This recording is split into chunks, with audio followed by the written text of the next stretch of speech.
গল্পের নাম কালো দরজার ওপাশে। রাত তখন প্রায় 2টা। শহরের সব আলো নিভে গেছে, শুধু মাঝে মাঝে দূরের কুকুরের ডাক শোনা যাচ্ছে। রাহাত তার ঘরে একা বসেছিল। হঠাৎ করে তার ফোনে একটা মেসেজ এল। দরজাটা খুলো না। রাহাত অবাক হয়ে গেল। কে পাঠালো এই মেসেজ? নাম্বারটা ছিল অজানা। সে ভাবল, হয়তো কেউ মজা করছে।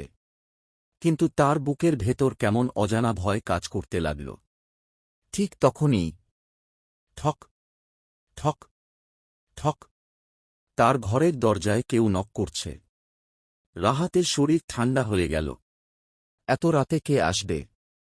সে ধীরে ধীরে দরজার দিকে এগিয়ে গেল। হাত বাড়িয়ে দরজার হ্যান্ডেলে ধরতেই আবার ফোনে মেসেজ এল। আমি বলেছি, দরজাটা খুলো না।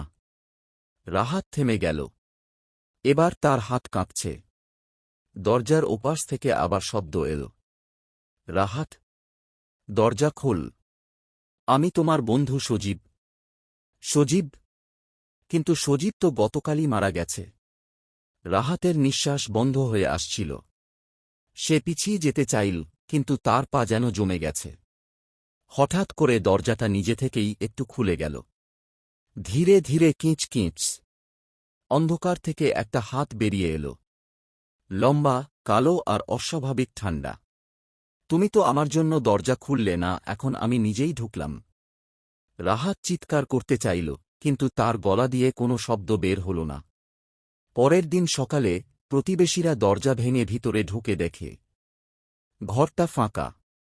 শুধু দেয়ালে রক্ত দিয়ে লেখা, ও এবার আমার সাথে আছে। আর দরজাটা এখনো ধীরে ধীরে দুলছে, যেন কেউ সদ্য বের হয়েছে।